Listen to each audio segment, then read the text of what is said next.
Welcome to All Grown Up Now, a tale of retail, relocation, revenge, reinvention, reckless behavior, really good clothes, indiscretion, infidelity, domestic violence, and one kidnapping.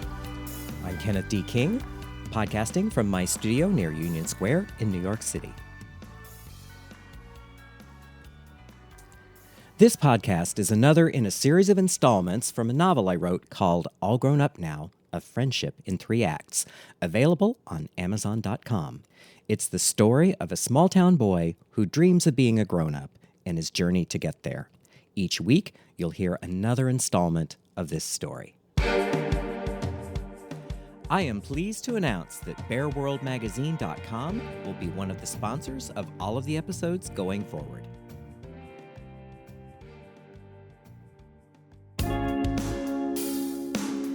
In the last episode, Ken accepted the job in San Francisco.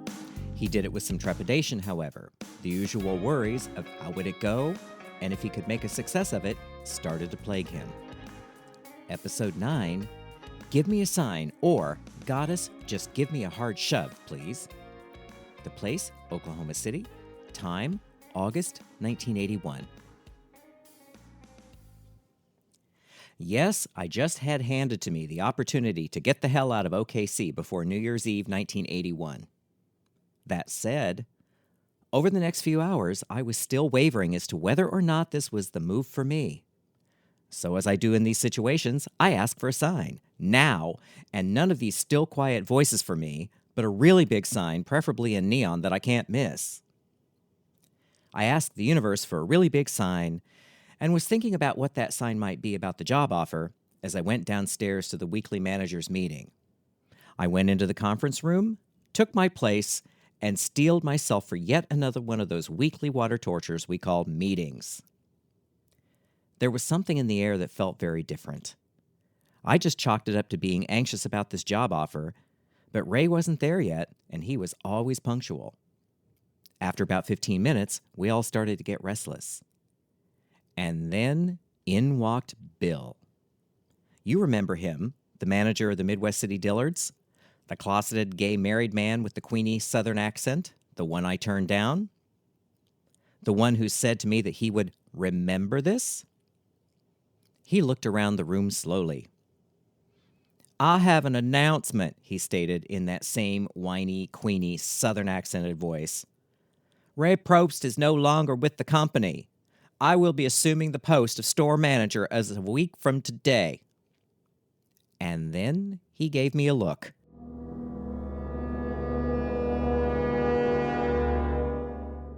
And I knew I had my sign. My time there was over.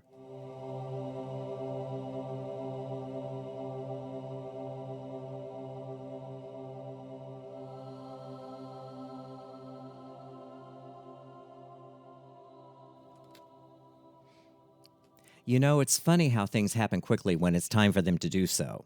I had 10 days to finish my job, get my apartment packed up and closed, say my goodbyes, and drive to San Francisco. Mom, of course, was her usual encouraging self when I delivered the news.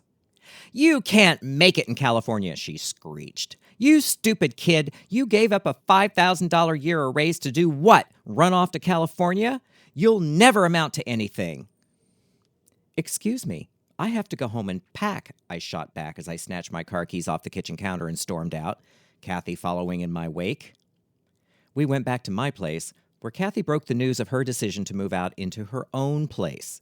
She had just signed the papers that afternoon.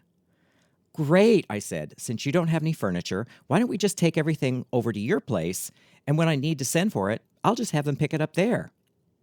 It was agreed that this was more easily dealt with than Kathy's breaking her news to Mom.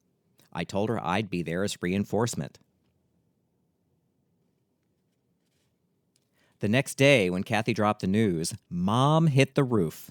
2 of her kids abandoning her in 1 week. This was just how she would see it, because it was indeed all about her. This was a woman who never made a move on her own in her entire life. No college because the parents said so. She married Dad to get away from home and married Dawn to get out of Kansas. Mom never would have had the courage to move to San Francisco if her life depended upon it So, of course, she would say that I couldn't make it. Again, that didn't make it any easier for me to take. I was really pissed off by what she said, but there you have it. So life skipped along those last few days as I emptied out my apartment in Kathy's new house and went to a succession of going away dinners. One morning, Mom called me at work with some news. "I quit my job today," she said quietly. As she told it, her boss yelled at her in front of a customer, which she didn't like, so Mom went over to the president of the bank and quit. This put them into a bind, as she was the only one who knew how to balance the bank. Mom never liked working for this bank to begin with, and I foolishly thought she had finally had enough and gotten a backbone. "Great, now you can get a job you really like," I responded. "You never liked working there. I know they're over a barrel, but however you play it, you have a chance to work in a better situation. You've mentioned several offers you've gotten from customers in the past. Just call them and tell them you're in play." Then the other shoe dropped. "You know," she said cagily, "this isn't a very good time for you to be leaving." "Oh, I get it. You quit your job to try to guilt trip me into staying here."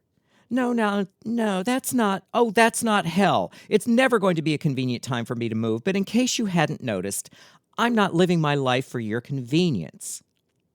"You never think of anybody else," she screamed. "You were always so goddamn stubborn. You've always wanted to do what you goddamn well pleased. Isn't that the point? You made your choices. Now I'm making mine," I said. "I'm going to California." With that, I slammed down the phone. And yes, she expected me to call the whole thing off, stay in Oklahoma City, and hold her hand until she got this mess sorted out. That was the most exasperating part. But I'm my mother's son. She called it bullheaded when describing me, but strong-willed when describing herself. Where we were different, though, was I wanted to use the stubbornness to move forward. She wanted to use it to keep things as they were.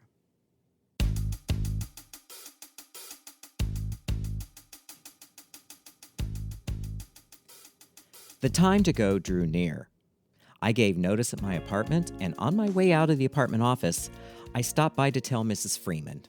She was sitting on her front porch and offered me some iced tea, and we chatted. She surprised me with her response to the news of my move. "Boy, I went to California once and hated it. If you hate it, I will personally pay for you to move back because I don't think you'll like it," she croaked confidently. I thanked her for the kind offer and told her I would stop in before I left town, as I had a couple days left in the place before I went.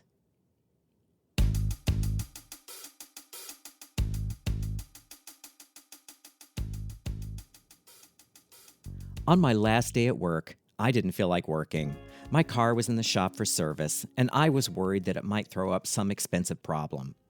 What was more irksome was that nobody seemed to be concerned that it was my last day. My assistant, Lana, wanted to keep making displays, and I didn't hear a thing about how people would miss me. It was pissing me off. Finally, about 4 o'clock, I could take it no more. In disgust, I thought how hard I'd worked, only to be ignored when I went away, so I paged Lana. "Lana, could you take me to get my car from the shop? I'm blowing this joint." "Okay, but could you give me a few minutes? I'm right in the middle of something." So I hung up the phone and moped for a few moments. Then I heard my page. I called the operator, and she said, "Chuck from operations need to see you in the credit office." What the hell is this for? I thought as I went downstairs. Chuck met me in the office, where he said, "We need to go into the computer room to pull up your account to see if you're current." Now I was infuriated. Was this it, checking on my account before I go, like I was some felon? He opened the door to the computer room, and I heard everyone yell, "Surprise!" And indeed, it was a surprise. They all kept it such a secret that Lana's fast thinking kept me from bolting before they got me into the room. It was a good time. I heard from everyone just how well I had done. As I suspected, their regards started all those months ago when I helped out in the inventory, staying through the entire thing right alongside everybody else. Presents of clothing and cash were given, along with the usual speeches. Thinking about it even today, I'm grateful.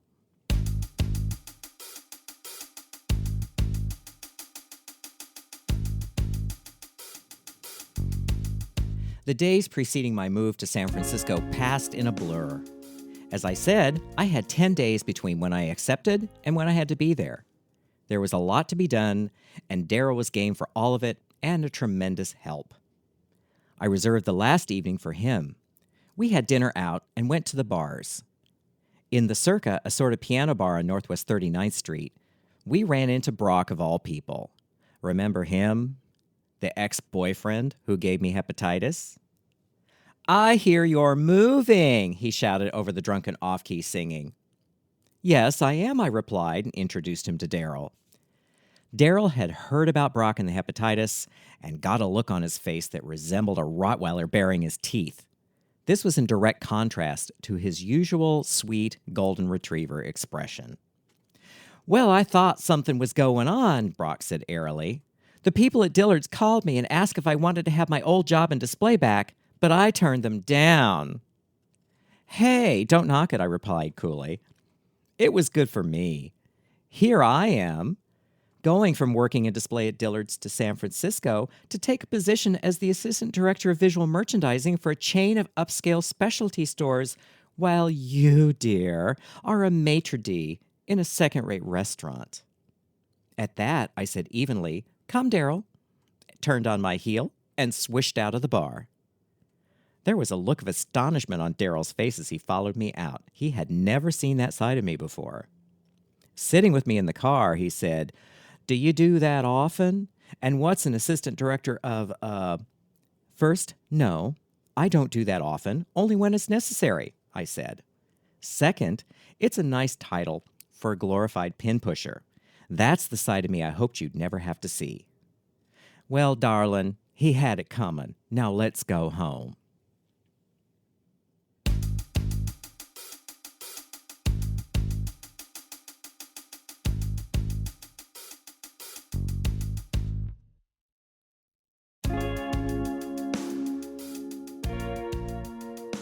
Early the next morning, I left. I had said all my goodbyes and arranged with Brian, Mom's next-door neighbor, to drive to San Francisco with me. He was my age, as we graduated in the same class. He had lived for a time in Walnut Creek, one of the Bay Area suburbs. It was a free trip out there for him and would provide company and another driver for me. I stayed in OKC until the very last minute, so we had to drive continuously to get to San Francisco. All my furniture and such was now at Kathy's new house, and most of my wardrobe I packed into the car. Some of it I strapped to the luggage rack on the trunk, but most rode in the back seat, as the shocks in the back couldn't handle the weight and the tires rubbed on the wheel wells.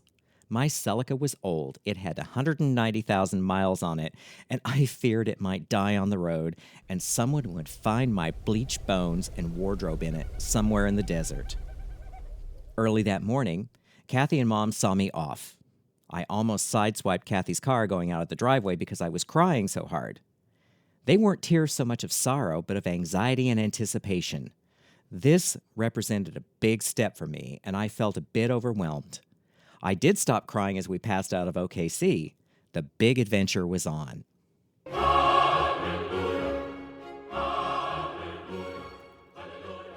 We were on the road continuously for 38 hours, stopping only for gas and food. The Medfly roadblocks heralded our arrival in California. This was during the time of the dreaded Mediterranean fruit fly, and roadblocks were set up to confiscate all fruit and plant products coming into and out of the state. There were 2 fruits in this car. At that point, this fruit was feeling more like a vegetable, but we were not the right variety. We crossed the Bay Bridge at 8:05 p.m. on August 21st, 1981. It was just getting foggy, but to this day I still remember the light and how the city looked. Soon we were at Mark and Vic's, where I would be living until I had enough money to get my own apartment. As a welcoming gesture, they had invited David Berlew.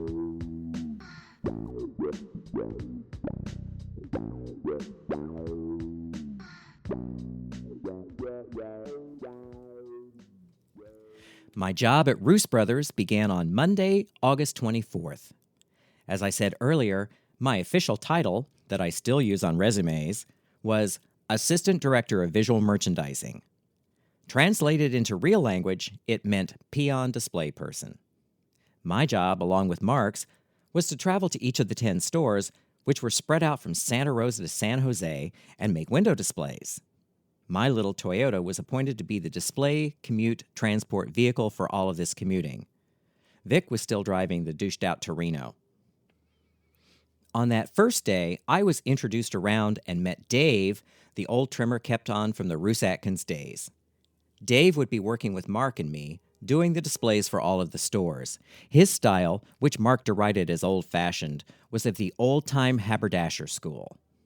Being 23 and stupid, I also thought that he was old-fashioned and took way too long to do things. Soon, though, I developed a real appreciation for Dave. He was the real article, someone who really knew his craft and could do it blindfolded, which he proved to me one day. While Mark was off in meetings and schmoozing, it was Dave the trimmer and I who did the work. Dave the trimmer was from the days when display work was one of those apprentice, journeyman, master trades. He had mastered the old-time display techniques, such as rigging a suit form complete with the cuff blocks, rigging the shirt forms with the flying shirt tails and cauliflower sleeve treatments, wiring neckties to lay just so, weighting the hems of garments to make them appear more luxurious. Dave knew all of that old haberdashery stuff. What I learned from him was that I needed to know more about the craft of display. This knowledge made it possible to push forward into new territory without having to reinvent the wheel. Happily, Dave showed me lots of tricks, and I learned volumes of what was considered proper and good form, especially in the area of men's proper dress. His pet peeve was the roll line on a suit coat. I pressed a lapel flat one and only one time, only to be lectured on why they called it a roll line, operative word, roll. The other thing he was specific about to the point of measuring was that when rigging a suit form, there should be exactly 1/2 inch of linen, which we call the shirt cuff, showing below the cuff on the jacket. And he always called the shirt linen. It was considered the proper term. Our display room in the main store in Stonestown was shared with the tailor shop. I was delighted by this, and over time I peppered the old Sicilian tailors with questions about what they were doing and how to do it. At first they waved me away as an annoyance. One day, I brought a couple of things that I had made, and after they carefully examined them, turning them inside out, speaking amongst themselves, without saying anything about them to me, they then warmed up. Whenever they were working on something more exotic than the usual trouser cuffs or such, I'd hear them snap their fingers and shout, "Hey, boy, over here!" That was me. And I knew to get over there fast, as they had something cool to teach me. This is how I learned the beauty of a properly pressed garment. You can save bad sewing with good pressing or kill a good garment with bad pressing. And also how to achieve that beauty with a good iron and all the pressing hams and tools. I learned what the different scissors were for, why there were different types of hand sewing needles and threads, and when hand sewing was better and a stronger finish than machine sewing. They even taught me reweaving to repair rips and holes, which I really put to good use with all of my vintage clothes. These tailors also had their pet peeves, which I learned as well. One was touch their tools and die. Each one had a funky tool, like a weird knife sharpened just so for ripping, or a pin cushion that they favored over the others, or a point turner whittled for them by a favorite uncle, and if that tool came up missing, it was a big damn deal. Being older now, I have my own pet peeves, some of them learned from Dave the Trimmer and those old Sicilian tailors.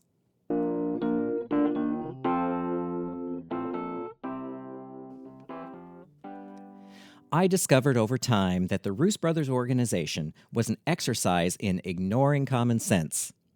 The stated goal of the company was to recapture the golden name of a bygone era to reestablish a venerable San Francisco retail institution. Common sense, then, would dictate certain things, like printing new sales slips and shopping bags saying Roos Brothers instead of waiting until all the Roos Atkins ones were used. Or changing the signs on the stores to say Roos Brothers instead of keeping the old Roos Atkins signs and covering them with painted canvas Roos Brothers versions. Or upgrading all the stores gradually but equally instead of blowing all of the upgrade money on one store. Or making sure that any print ads in the media were distinctive enough to be noticed instead of being so tasteful and unobtrusive, read invisible, as to be missed even by those looking for them. I could never find the ads in the newspapers. It was kind of like those cartoons that look the same but have subtle differences, but at least in the cartoons, you could eventually find something. Or, more close to home, hiring someone who actually knew what he was doing to run the display department instead of someone who could talk a good game, read Mark. Or hiring someone qualified to be his assistant from an overflowing talent pool right there in town instead of moving in some unknown quantity from the middle of nowhere at great expense. That would be me. What I'm taking a long time to say is that my ticket to San Francisco was the result of a ponderous lack of common sense, and for that, I'm extremely grateful. Simply put, I got lucky.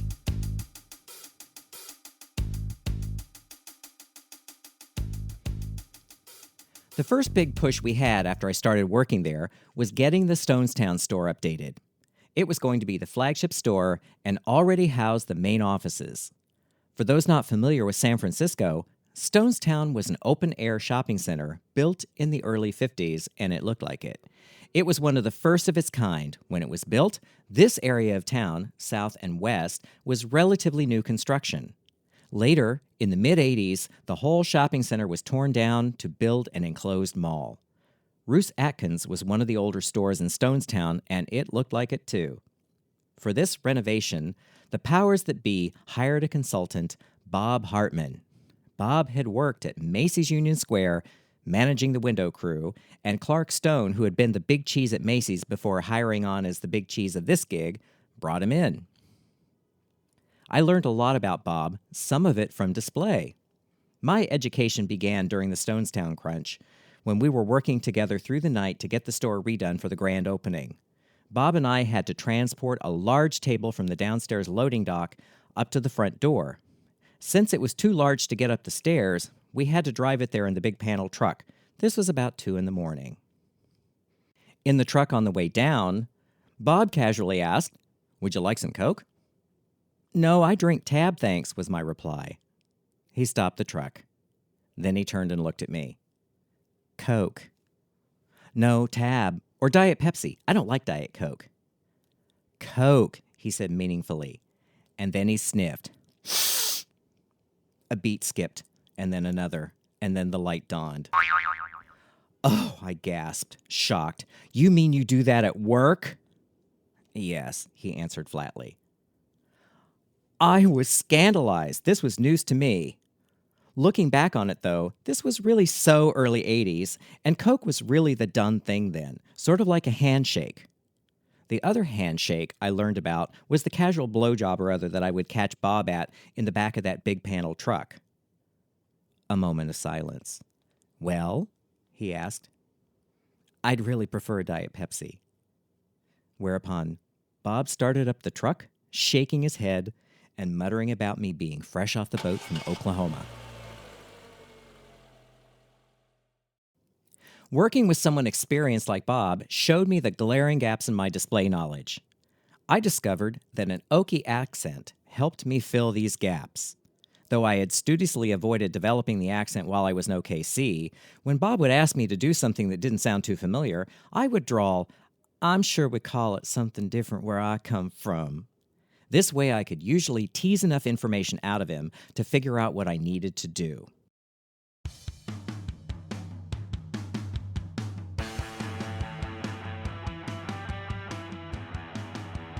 I really hit the ground running when I moved to San Francisco. As I mentioned earlier, it was the tail end of the merry-go-round that was the gay scene in the late 70s. Sylvester was still feeling mighty real, and AIDS was still known as the gay cancer and not on most people's radar. So, being young, thin, and relatively cute, and a bit of a slut with good clothes, I was out there with the rest of them, dancing in the clubs and screwing in the bathhouses. My first time in a bathhouse was with Mark and Vic. It was during my vacation there. They took me to the club baths on Rich Street. Mark assured me it would not be scary or tacky. I didn't have to do anything I didn't want to, and the place itself was actually quite tasteful, even had a small cafe, very civilized, which it was. I went out of curiosity and horniness and also to see the two of them in this place.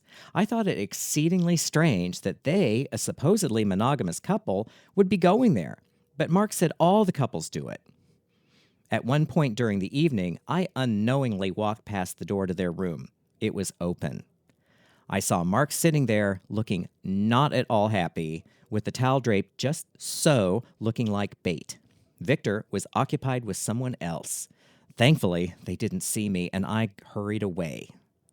To make a long story shorter, though, I hooked up with a guy who looked like the Olympic swimmer Mark Spitz, oh my God, and I've been a convert ever since. I had all sorts of adventures that first year in San Francisco. Some were of long duration, and others were one time or one night. It was quite different than Oklahoma City. The main difference I noticed between San Francisco and Oklahoma City was that in Oklahoma City, if a guy wanted to get laid, he was generally expected to spring for dinner. So I could count on a few dinners during the week to help economize. In San Francisco, a guy could get laid in 5 minutes just by making eye contact and saying a quick "your place or mine." It wreaked havoc with my budget. One non-sexual adventure I remember was my first visit to the Stud. This was when the Stud was still on Folsom Street back in prehistory. I remember the place as being one of those venues where you didn't wear shoes you cared about. My new off-white Candies clear-soled Oxfords got absolutely trampled, it was so crowded. There were all these early 80s new wave types. There was the occasional punk thrown in and lots of looks, lots of important hair. I, of course, was trying my best to do the clone look, but I could never break the fashion code on that one, especially since I didn't like combat boots. My taste at the time ran more to mohair suits with skinny ties and pointy shoes. Anyway, I was standing at the bar. Well, I was being held in place by the crowd at the bar. I could have raised my feet off the floor and not fallen, and being chatted up by this guy wearing, of all things, a gray pinstripe suit. He, of course, was wearing it ironically. You could just feel the quotation marks, what with the black army boots, torn t-shirt, and the hair he cut himself with nail scissors. Finally, he said to me, "Well, how do you like my photographs?" I had noticed them hanging on the walls above the crowd. These grisly, very up-close photographs of dead rats in traps, their eyes bulging and tongues lolling, cropped at interesting and arty angles. "Indeed," I said, "your photographs? Like you own them or you took them?" I tried to sound politely interested, but it wasn't easy. "I took them." "Really? What an, interesting treatment of the subject matter," I offered. He leaned in really close. "You want to go back to my place? You're really cute," he purred lecherously. Not wanting to be the subject of a new series of potentially grisly photographs, I politely declined and got the hell out of there. It took only a month for me to get an apartment. The studio apartment I rented was in Noe Valley, basically one room with a kitchen and bath with a skylight in the bathroom. They said it had a partial view of Diamond Heights, which meant I saw mostly the roof next door and a little sliver of Diamond Heights in the distance. There was a little balcony fire escape with sliding doors off the kitchen where I fantasized I'd put a little table and chair so I could eat my breakfast every morning. That didn't happen, primarily because of the fog, but it was a nice idea. Eventually in this place, I would experience not one but 2 floodings from a leak somewhere. The water would rise up through the carpet, not drip through the ceiling as one would expect from living on the top floor. The landlords were enthusiastically cheap and never got around to fixing things, so I endured mushrooms growing up through the pile in the carpet before it was all over with. Anyway, I was glad to be out of Mark and Vic's place. They were nice to let me stay with them, and Mark was especially helpful about getting me established. But not having a place of my own was troublesome to me, especially since I was cutting a swath of sexual devastation across the scene. While I was living with Mark and Vic, I made sure I was a good guest. You know, washing all the dishes and laundry, buying dinner occasionally, getting lost for large blocks of time so they could be alone. Mark wanted me to stay longer, but Victor very pointedly didn't. There was another reason I wanted to be out of Mark's place. It was the little camera in my bedroom. At first, I didn't notice it, just thought it was another part of the burglar alarm system that Vic had installed in their apartment. This alarm system reminded us of existence with a beep every time a door or window was opened. The camera was a little black box, placed high up in one corner of the room near the ceiling. As there seemed to be visible hardware in every room, at first I didn't pay it any mind. But one evening, when I got to looking more closely, I saw what looked like a lens, which freaked me out big time. From then on, I dressed in the bathroom. There wasn't one in there. Mark said it was a motion detector. Uh-huh. Vic offered to install a burglar alarm in my new place for free. I politely declined.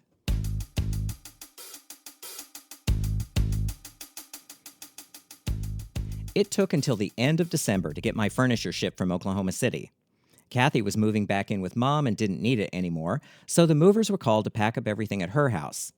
In the meantime, I had everything I needed: a borrowed bed from Mark, a borrowed Stickley sofa, the most uncomfortable, expensive antique piece of furniture known to man, a folding chair, and a telephone, a black trim line, very stylish and touch tone, which was still an extra charge back then. One thing I noticed when I moved out of Mark and Vic's house was that, except for picking up Mark from work in the morning, Vic still got the car, I was abruptly dropped from their social life. At first I was a little puzzled and hurt. Here I was in a strange city, and Mark and Vic were the only people I knew besides David Berlew, and he was totally occupied in being a bigger slut than I was. But it dawned on me one evening that I'd have to start meeting people on my own and not relying on Mark and Vic for my social interaction. I started spending lots of time down in the Castro, and since it was over the hill from where I lived, I'd ride the 35 Eureka bus over and back. It let off a half block away from my apartment. Waiting for the 35 Eureka bus at Castro and Market one evening, I started a conversation with a rather distinguished-looking older gentleman, white hair and beard, dressed all in black, who introduced himself as the Bishop. We continued our conversation while riding the bus, and it turned out he lived a block up from me on Valley Street. "My clerical name is Father, but you must call me the Bishop," he said as I eyed the gold bishop's ring on his finger. It contained an amethyst the size of a robin's egg. When I asked about the ring, he told me he was the North American bishop for the Roman Catholic Synod of the Syro-Chaldean Rite, an order of monks based in Baghdad. Being a totally fallen away Protestant, it sounded legit to me. What did I know about Catholics? That was his story, and he stuck with it the entire time I knew him. And when I say I knew him, well, let's just say I eventually knew him. Yes, that way. As an aside, one time I asked him the question, "Shouldn't you not be doing this?" His answer was that his vows are of chastity, not celibacy. Chastity means not getting married. So there. And since it wasn't my vow that was getting broken, I didn't care one way or the other. I wouldn't be the one going to hell. When the priest molesting children scandal broke a few years back, I remember a program on NPR.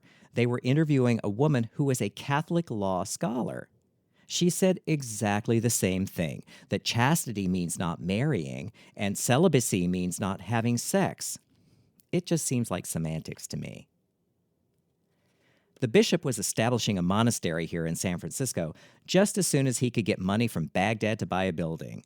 The war between Iran and Iraq was making it possible to do just that, but he was confident that the conflict would be resolved soon. Now remember, this was in late 1981. We all know how that turned out. The building he had his eye on was a big Beaux Arts pile on Guerrero Street, painted bright turquoise, with big round bay windows and a ballroom in the basement.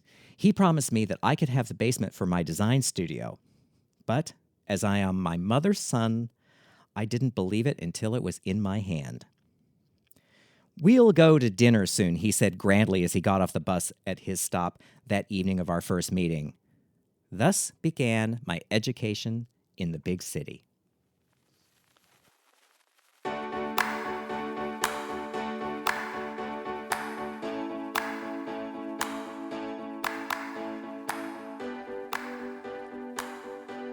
In the next episode, we will follow Ken as he explores the social whirl of his new adopted city, San Francisco.